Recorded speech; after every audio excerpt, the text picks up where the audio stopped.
E aí galera, tudo bem com vocês? Após o último jogo do Cruzeiro antes dessa parada para a Copa América, o treinador Mano Menezes falou na palavra reformulação. No entanto, o time voltou aos treinamentos nessa semana e nas únicas oportunidades que o Mano esboçou um time em campo, essa tal reformulação não foi vista. Então a ideia desse vídeo é falar um pouco sobre isso e sobre essa questão dos jogadores da base, se alguém de fato vai ser aproveitado ou não. Desde o início eu peço para você deixar o like no vídeo, se inscrever no canal caso ainda não seja inscrito e usar os comentários para deixar suas opiniões aí sobre essa situação do clube. Para quem não entendeu, aqui do lado esquerdo do campo eu coloquei os jogadores que o Mano Menezes usou como titular no seu primeiro treinamento tático que fez aí durante essa intertemporada. Goleiro Fábio, zagueiros Dedé e Léo, lateral direito Romero, lateral esquerdo Egídio, meio campo com Henrique e Jadson como volantes, Marquinhos Gabriel na meia direita, Thiago Neves centralizado, David na esquerda e Fred centroavante. Aí é importante a gente ressaltar alguns pontos. Por que o Romero está na lateral direita? Porque Edilson e Orejuela estão em recuperação de lesão. Na meia direita jogou Marquinhos Gabriel, porque o Robinho foi poupado desse primeiro treino, inclusive já voltou a treinar normalmente e ele naturalmente é o titular no setor. Na esquerda a gente pode falar de uma situação parecida, né? Porque o David, que jogou no primeiro treino, não é o ponto esquerda titular, normalmente essa vaga é do Pedro Rocha, que assim como o Rodriguinho tá fazendo um trabalho específico com a preparação física, porque são dois jogadores que sentiram muito esse aspecto desde que retornaram ao futebol brasileiro. E esse time que tá esboçado do lado direito foi o time reserva que atuou nesse primeiro treinamento, com o goleiro Lucas França, que voltou aí de um empréstimo ao futebol português, os zagueiros Fabrício e Cacau, lateral direito Everton, lateral esquerdo Dodô. O time jogou com 3 volantes, Adriano, Ederson, Ariel Cabral, o meia Maurício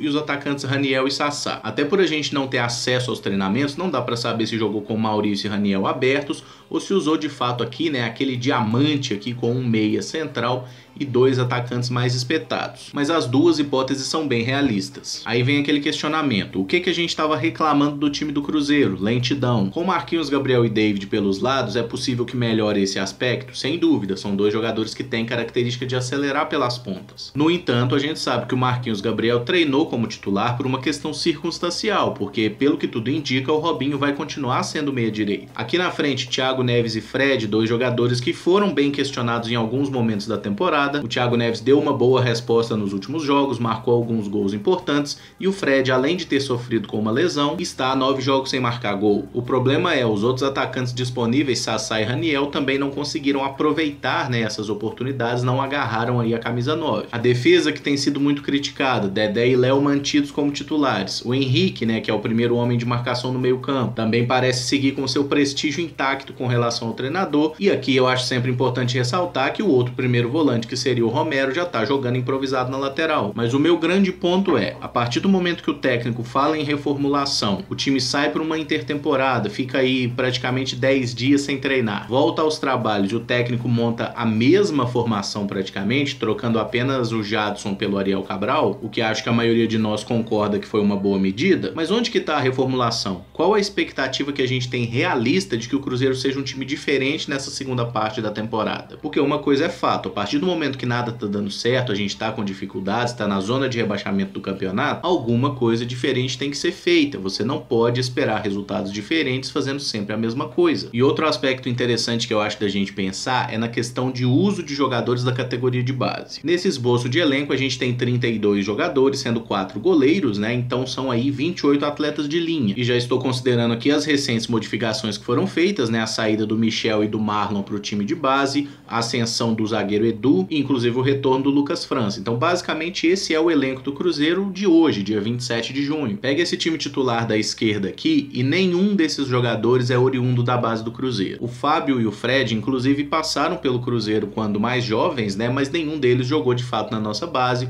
O Fred veio do América já no profissional, a mesma coisa o Fábio quando veio do Atlético Paranaense. E inclusive essa ideia de time é até um pouquinho mais jovem do que o time que o Mano Menezes escala normalmente, porque na formação titular do Mano a gente costuma ter, por exemplo, Edilson e Robinho, que são jogadores que aumentam aqui essa média de idades. Agora, quando a gente olha para o time reserva do Cruzeiro, que participou desse treinamento, Lucas França da base, Fabrício da base, Kaká da base, o Everton base, o Dodô também passou pela base do Cruzeiro, embora não tenha se profissionalizado aqui, Adriano base, Ederson base, Maurício base, Raniel base, né, e aí Sassá e Ariel Cabral que não tem essa passagem enquanto jogador do Júnior. E aqui nos outros atletas, Rafael da base, embora já tenha 30 anos, né, não é nenhum garoto, Vitor Eudes, Edu, Rafael Santos e Vinícius Popó, também jogadores com passagem pela nossa categoria inferior. O que eu tô querendo mostrar com isso? Que o problema do Cruzeiro não é uma falta de equilíbrio no elenco. Eu até acho que o nosso número de jogadores da base em relação ao time como um todo, ao plantel, é um bom número. O Mano Menezes está, de fato, promovendo vários jogadores para o time de cima. O problema é, os jogadores são promovidos, mas apenas completam treino. Então eu entendo que o que falta para o time do Cruzeiro é realmente mesclar um pouco mais. E aqui a responsabilidade é toda do Mano Menezes. Inclusive naquela ideia que muito se fala, né, de você trabalhar com dois times, é importante que você tenha tanto no time titular quanto no time reserva, alguns jogadores mais novos, com muito sangue, com capacidade de dar velocidade ao jogo,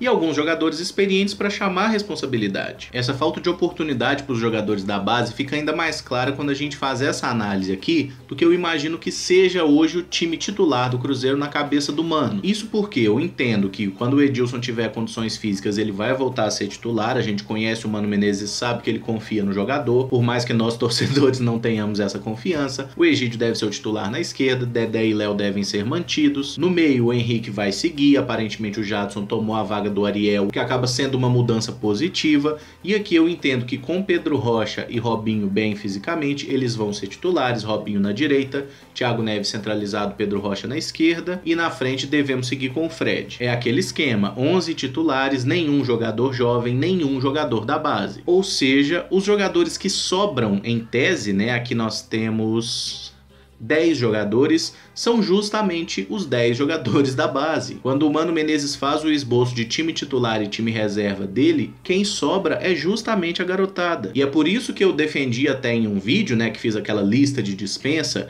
que alguns jogadores do Cruzeiro mais experientes sejam negociados. Por exemplo, se você negocia Edilson e Egídio, que são laterais que já passaram dos 30 anos e a tendência agora é apenas que eles percam rendimento. Você pode ter Orejuela e Dodô como os titulares pelos lados e aí passa a ter o Everton e Rafael Santos como reservas imediatos. Além de você ter dois jogadores promissores que têm qualidade técnica, são dois atletas que precisam ter oportunidade, que podem ser tecnicamente melhores do que Edilson e Egídio, que convenhamos, são bons jogadores para o nível do futebol brasileiro, mas nunca foram sequer cogitados em grandes ligas. O Egídio só saiu do Brasil para jogar na Ucrânia e o time faliu. Tem mais potencial, podem ser jogadores melhores do que Edilson e Egídio, mas para isso precisam ter chance.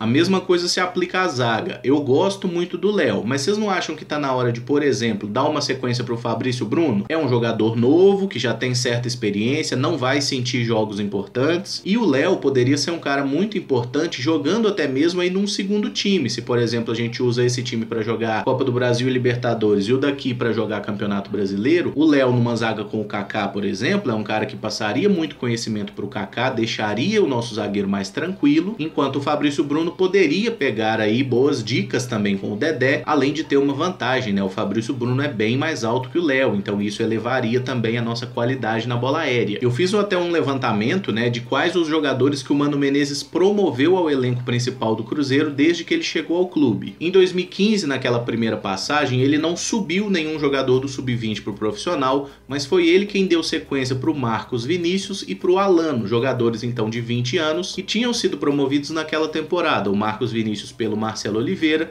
no caso do Alano foi o Vanderlei Luxemburgo. Em 2016, mais uma vez o Mano Menezes chegou ali durante o Campeonato Brasileiro, que é um péssimo momento para se promover a base, e o único jogador que ele de fato jogou pro profissional foi o goleiro Lucas França, que na época precisou jogar porque o Fábio e o Rafael estavam lesionados. Em 2017, o Mano Menezes promoveu alguns jogadores ao profissional. Quem teve chance de verdade foram os zagueiros Arthur e Murilo, o volante Nonoca e os atacantes Raniel e Jonathan. O Jonathan não agradou, né? Jogou algumas partidas e foi liberado no fim do ano, porque ele estava apenas emprestado. Aí o Mano botou para jogar para ver se valia a pena comprá-lo. O Jonathan não jogou bem e foi embora. O zagueiro Arthur oscilou, jogou algumas partidas e acabou sendo emprestado no ano seguinte. Já o Murilo foi brilhante na Copa do Brasil 2017, depois caiu muito de rendimento até ser negociado aí recentemente. O Raniel foi o mais bem sucedido de todos, né? Hoje já conta com quase 100 jogos aí no profissional do Cruzeiro. Apesar das lesões, é um jogador que conseguiu nos ajudar em alguns momentos. E o Nonoca, apesar de ter entrado bem todas as vezes que foi chamado à ação, ele nunca recebeu uma sequência e ninguém explica muito bem o motivo. Eu desconfio que seja algum problema na parte física,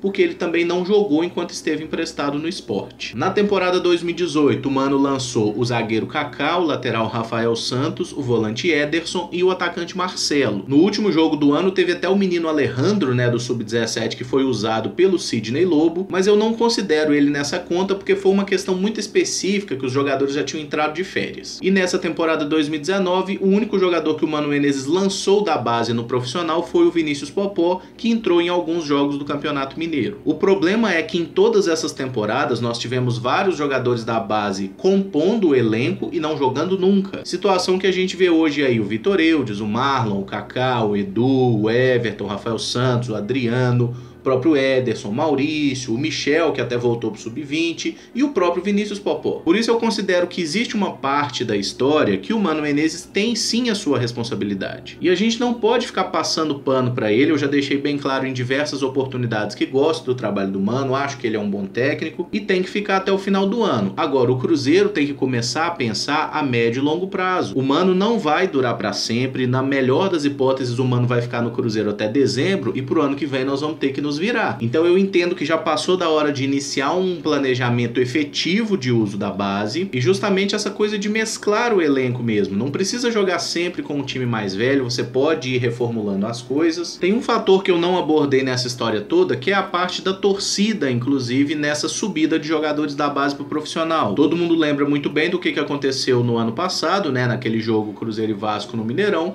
que o Marcelo fez seu primeiro jogo no estádio, entrou mal na partida e a torcida vaiou ali com menos de 20, 30 minutos em campo. E isso também é importante a gente considerar. Não adianta nada ficar pedindo pro técnico usar a base se quando o técnico botar os meninos da base a gente não tiver paciência com eles. Mas isso é uma coisa que eu já falei exaustivamente e a ideia desse vídeo foi mais trazer à tona aí os jogadores que o Mano Menezes já promoveu, para que vocês comentem também sobre esses atletas, quem você acha que o Cruzeiro deveria ter tido mais paciência, quem foi tarde, quais jogadores do elenco atual você acredita que de fato serão peças úteis pro Cruzeiro. Enfim, eu só tentei abrir essa discussão mesmo porque eu particularmente não consegui enxergar a reformulação no time e entendo que isso deveria ser tratado como prioridade, especialmente dada a nossa delicada situação política e financeira. Bom galera, o vídeo fica por aqui. Se gostou, deixa o like, se inscreve no canal caso ainda não seja inscrito, usa os comentários para deixar as suas opiniões. Muito obrigado por acompanhar, um abraço e até o próximo vídeo. Valeu!